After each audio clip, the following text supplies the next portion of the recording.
Good morning. So, morning. Are you enjoying Asia Blockchain Summit?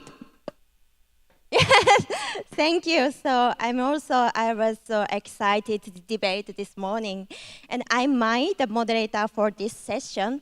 Nowadays, I feel the mass adoption of blockchain has progressed. In case of Japan, blockchain game is rapidly becoming very popular. And for example, my Crypto Hero is one of the most famous blockchain games in Japan. And as this example shows, the interest in blockchain in Japan is becoming bigger and bigger. This might be the reason why there are more Japanese speakers at this conference. But to think about the whole world, blockchain is still far away from mass adoption. Bitcoin bought in 2009, and 2019 is the 10th anniversary for Bitcoin. And now, many people are trying to spread this technology to real world. In this session, I'm going to figure out what is the missing link of mass adoption of blockchain.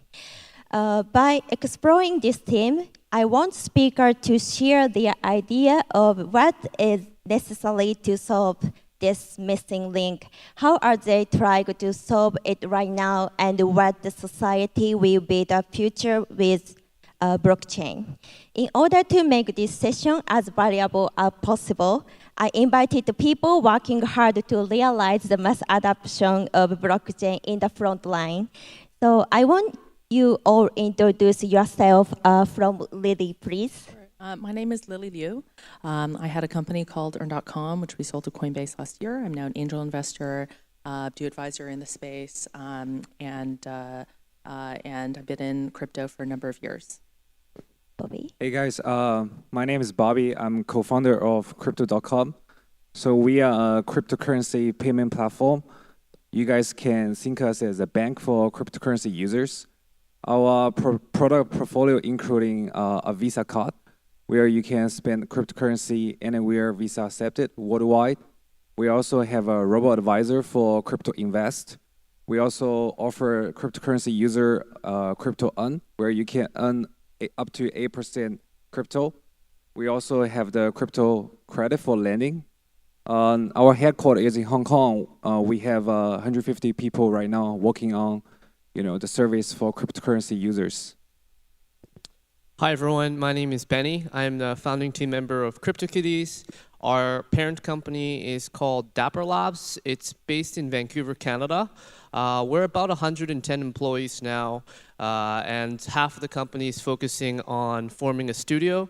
We're working with Hollywood studios, gaming companies, celebrities, and sports leagues to build blockchain games. So that's really exciting. We're fusing creativity and blockchain technology and making it accessible to the mainstream audience. And then kind of the second initiative of the company is around building technology. We have a background in the last 6 years building successful enterprise SaaS businesses. The two companies that we've spun out are profitable and self-funded. The first one's called ZenHub, the second one's called Routific, and they're both in Vancouver, Canada as well. And so the other initiative for Dapper Labs is around technology, and we built our own wallet called Dapper Wallet. It's taken about 8 or 9 months, and I'm sure there will be a question later on to talk more about Dapper, but we're the combination of creativity and fun and playfulness, and also building technology that will be used by millions of people. Hi everyone, I'm Sinhae Lee, and by the way, we met, so Mai and Benny, we met at the speakers dinner the other day, and then we realized we are very matching. So we decided that we are going to be the brightest panel of this summit or conference. So I'm Sinhae Lee. I'm a founding partner of GBIC and Block 72. And GBIC is a global crypto fund. We started investing in this space from 2016, over 50 different companies, and one of them is Taipei Labs or CryptoKitties.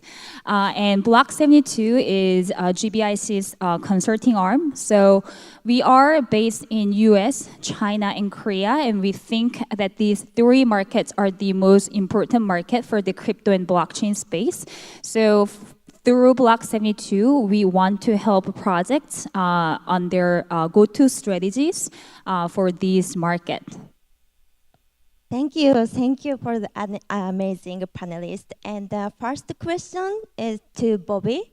And so, in my opinion, most people are not familiar with crypto. For example, wallet, private key, and Crypto.com has created a bridge to mass adoption by allowing card payment that everyone is already using. I think by Crypto.com, crypto holders are motivated to use crypto by giving them airdrop or cashback by the collaboration to Netflix or Spotify. I want to know which user layer is using Crypto.com the most, and what is the challenge you are facing now, and what is the strategy for future user expansion? Yeah. So as I said, you guys can think us as a bank for cryptocurrency users. So in other words, so most of our user bases are retail customer rather than the traders. I think right now the most challenging thing is building a global payment network is extremely difficult. I think it will take 5 to 10 years to build a global payment network. But as the co-founder of Crypto.com, we are confident. Right now we are bringing 1 million users and 10 million merchants into this space to accept crypto. I think this is what can contribute the most to this industry, is to make the pie much bigger and bigger. What's the last question? Well, last question is the future strategy for future user expansion. So our approach is very similar to those successful payment company like Alipay. We understand to bring more user to this cryptocurrency space, we need two elements. So first off is user-friendly, the user-friendly app for the user to easy to use. The second is the financial incentives, like what Alipay did for the Chinese customer. So for us, we offer up to 5% cashback for all the user to use cryptocurrency debit card. We also offer up to 8% return on crypto. So without those financial incentives, it's very difficult to bring the users into this space. Yeah, thank you. So if you don't have Crypto.com yet, so you can download you can see the QR code back of the sheet. So let's download it. And now, so Bobby shared about the knowledge of the service. And the next question is to Benny, because your Dapper is very innovative for me. And so I think it is very innovative that the user is able to recover their wallet, because they don't own their private key. Also, people don't need to pay gas fee. So these points changed my stereotype imagine of crypto wallets. And so I want to ask you one thing. After the launch of Dapper, is there any difference to the user layer of Kitties? And also, did Dapper bring new user to this industry? Thanks for the question. CryptoKitties, when we launched, it was the world's first blockchain game. To date now, there's been thousands of games, blockchain games that have been developed. Most of it, unfortunately, is in the gambling space. And there has been hundreds of millions of dollars in volume. We also created the NFT standard, the ERC 721, that has opened the door for an kind of parallel thinking of what is possible beyond payments and currency. What about art? What about collectibles? And we spend a lot of time thinking about the future in regards to the metaverse. there's a really interesting presentation from the CEO of Magic Leap that talks about all of these different layers that stack up and build up this digital world that could exist. And so for us, when we launched CryptoKitties, the one thing that we've been really focusing on are the users. We've got so many emails and tweets from moms and dads and uncles and aunts who talked to us and wrote us a letter and saying like, hey, like my son kept talking about Bitcoin or kept talking about all of these, cryptocurrencies, but I just never understood it. It just makes no sense. Like, why would I use this as payment? Why would I just use Visa? And the turning point was that CryptoKitties in some ways is the mascot for Ethereum or for the blockchain. It's accessible, and we've gotten a lot of amazing feedback from the moms and dads who are like, hey, like I made my first transaction using MetaMask, and that was the experience in 2017 near the end of that. And we're so lucky that we have an amazing community. The game is still thriving. The community is continually building amazing applications on top of CryptoKitties. That's what we call the Kittyverse. And so about 8 or 9 months ago, we started working on our new wallet. We actually had the chance to speak with a range of different products that are available in the market, and we were very open to using them because at the time, as you know, MetaMask was the alternative, was the option, the only option for us.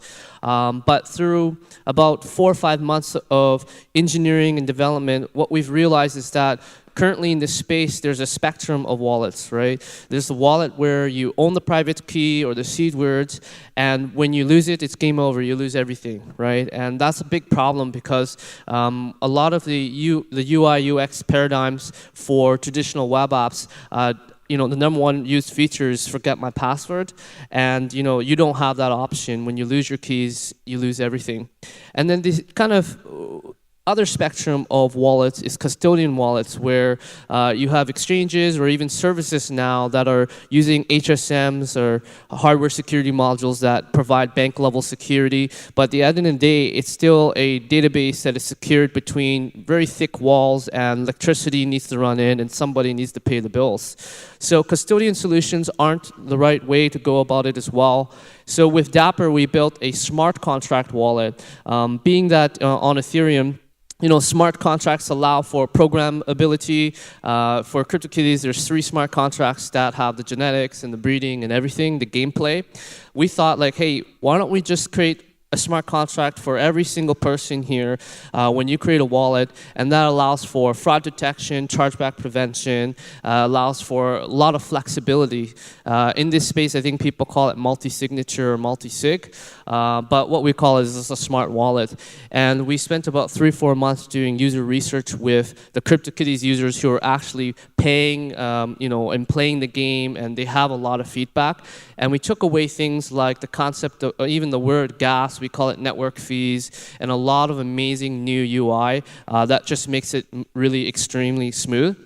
And the last thing is that it will be multi-platform. So for the user experience, it's username, password, and you could access it anywhere on any device. If you pour water on your computer, don't worry about it. If you saved your private key or whatever from other wallets, in that scenario, you would be freaking out. But you could actually regenerate the keys, the key pairing on new devices. So it's by far the perfect balance of a technical architecture that is decentralized, the best UI UX, and also the partnerships around payment rails. And so that's the Dapper wallet that we've been working on, and it comes from a lot of experience working with the players of CryptoKitties. So what we've seen is a huge, tremendous feedback from the community, and they really enjoy the experience. We've been working with the top 10 blockchain games like Decentraland, Ethereum, and all of them actually have adopted Dapper, same with OpenSea, because it's the best solution. And currently right now, we're subsidizing all of the gas for the users who are playing these games. So it's just made the user experience 10 times better than anything that's out there currently for people who want to actually interact with the blockchain and play a game. Just on a side story, so we hosted a meetup for CryptoKitties in Korea. It was, January this year? And again, at that time, it was like severe cold cryptocurrency blockchain winter. So everyone was not happy. But after the meetup, some people actually came to me and say, I'm so sad whenever I look at my wallet and my exchange account. But whenever I look at my CryptoKitties and there are no new kittens were born, it actually gives a lot of pleasure. So, I mean, bringing like the user excitement and entertainment is a great way for the mass adoption, I think. Thank you. The kitties are cute. Yeah, so the Benny is a pioneer of blockchain game, and also I totally changed the imagine of the stereotype of the wallet. So you also pioneer of the new style wallet. So this is very amazing, and so Sinhae, the next question is to you, and so you have seen business transformation in enterprises and disruptive changes in startups. And what do you think, which side is more important for the mass adoption of blockchain? Got it. So that's a great question. So whether the big corporates versus startups are more important for the mass adoption. So the cost of technological development has gone down very significantly, and also there are like the way that we express ourselves and communication have been very decentralized or democratized, and blockchain being very decentralized and also very community driven. I think the chance or the opportunities for small startups can catch a lot of opportunities are actually going up, and we see this trend not only in the blockchain but also many other area of technological development, such as Uber really disrupt how we think about the transportation. Spotify and a lot of other startups have been doing that, but when we talk about mass adoption, I think the big corporates need to, and they have to play very important roles. So big corporates, what they have access to massive capital. They already have trusted brands. They have really good relationship with some of their core users, and they have a lot of users who are using their services already. So if we don't leverage those assets that the big corporates are using, I think it's going to be hard for the blockchain to realize the true mass adoption. So stepping back, what does the mass adoption mean to me? So for me, I think mass adoption is when everyone has the cryptocurrency wallet address.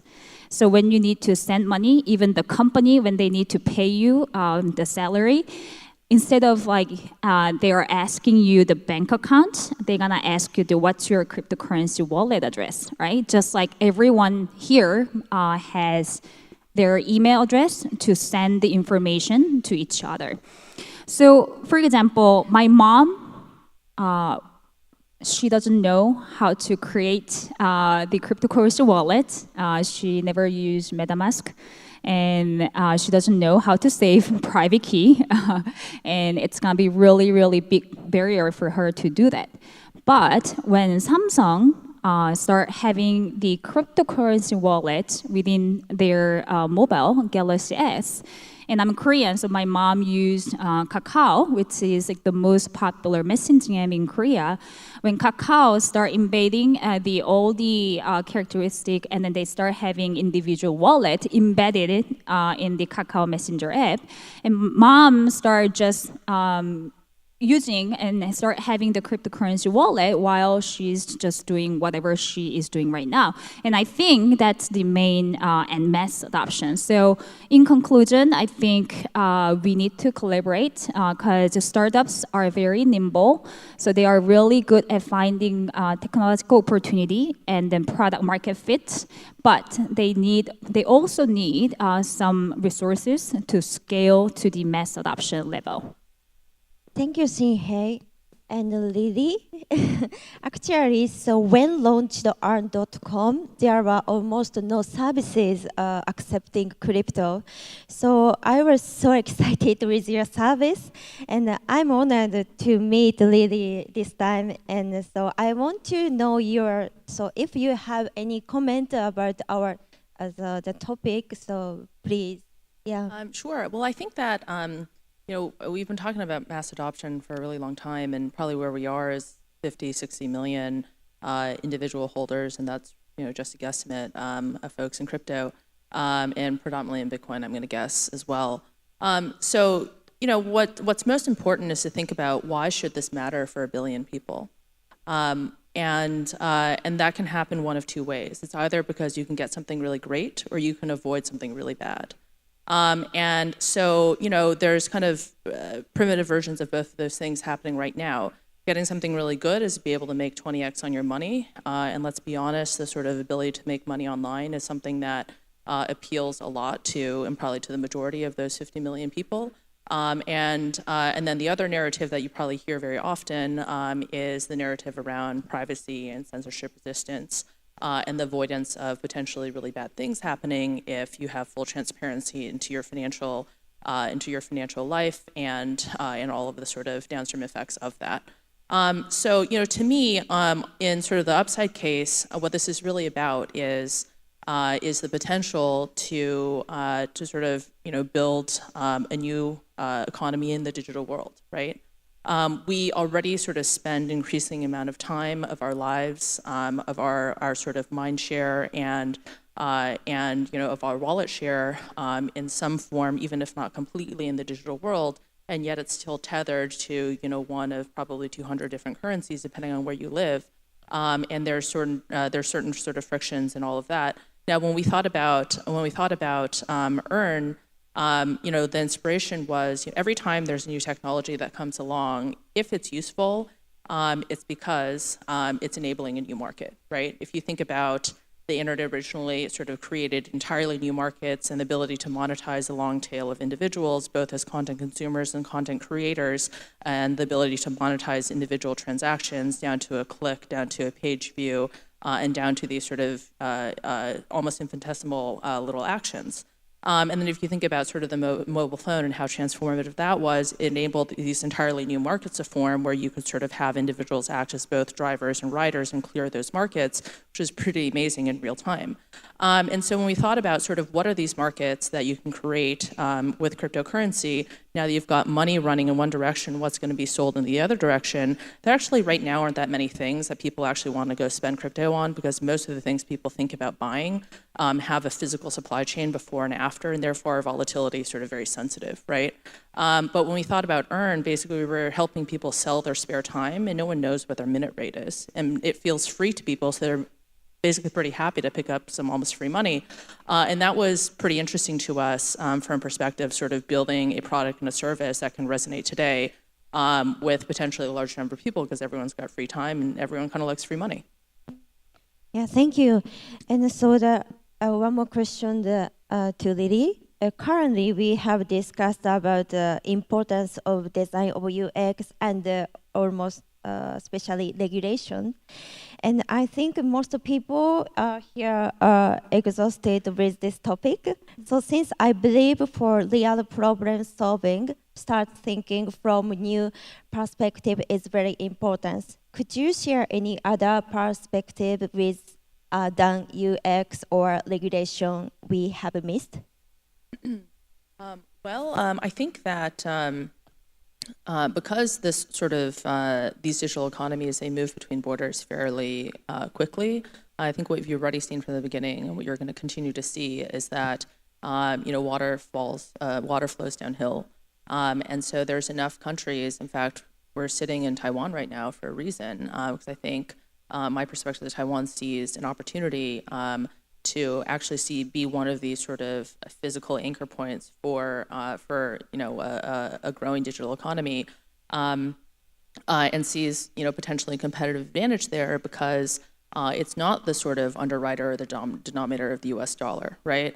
and therefore doesn't have a lot to lose by sort of supporting this ecosystem, and in fact has potentially a lot to gain by being sort of one of these tether points, no pun intended, for what's probably a growing ecosystem.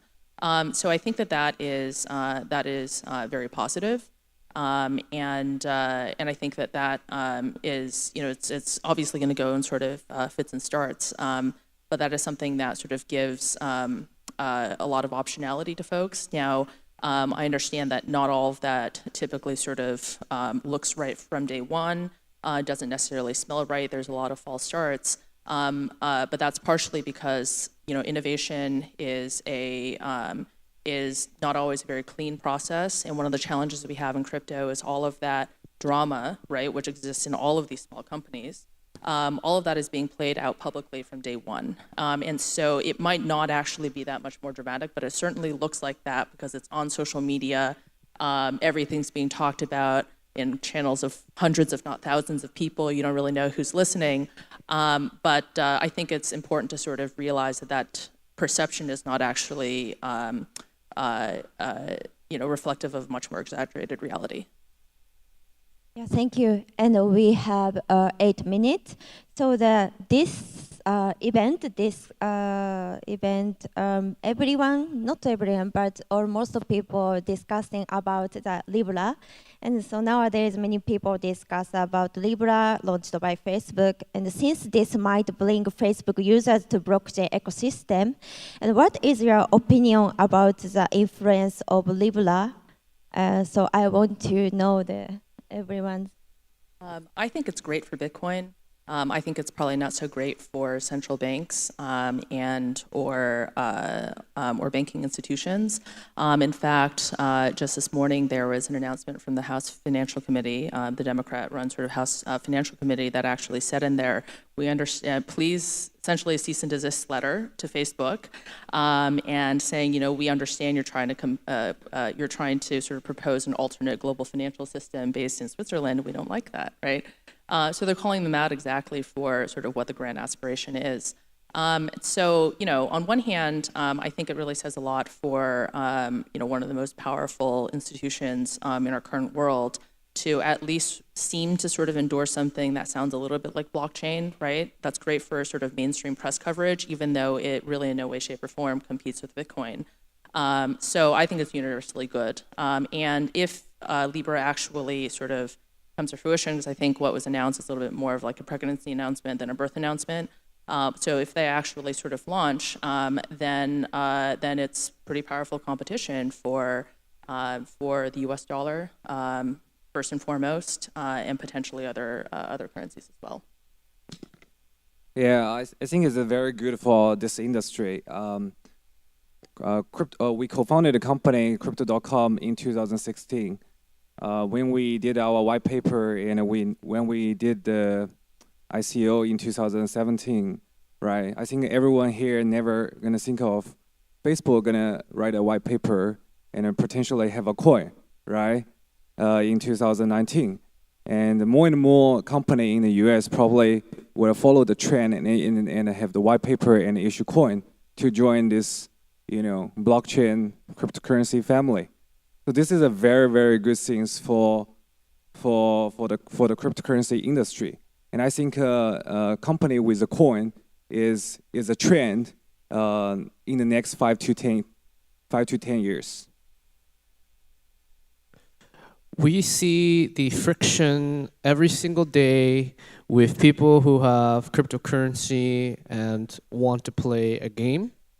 There are solutions out there that allow the acceptance of multiple different cryptocurrencies, but it does not really solve the problem. If we're talking about the adoption of these platforms that are decentralized, which is blockchain, games have always been at the forefront of that. Games brought about 50 to 70% of the new audiences to Facebook, particularly Farmville in the early days. So in order for us to bootstrap and have mass adoption for new platforms, we need to have games. And in order to have games, we need to have accessibility on the payment side. So I think that Facebook will do a great job, or not Facebook, Libra will do a great job in making that accessible, making the coin to be used across border. For us, I think that we would imagine accepting that and allowing players to have the choice to use whichever cryptocurrency or currency that they so choose. And for us, we think that, along with this, I think they're going to do a really great job in one of the core problems, which is mass education. They have access to a lot of people, and they could teach them and kind of train them. A lot of the games right now, or a lot of dApps, have to spend, a ton of resources on tutorials and educational materials that repeat over and over the same thing about what is Bitcoin, how to use Bitcoin, what is Ethereum, and in the market right now, there's a lot of fragmentation. Each company is kind of leveraging educational resources like videos or content in order to educate, do the same thing basically over and over again. But I do think that creating a baseline of education, creating a global payment will allow for more dApps and more blockchain games and entertainment to exist, of which I think will have real application and real value for people.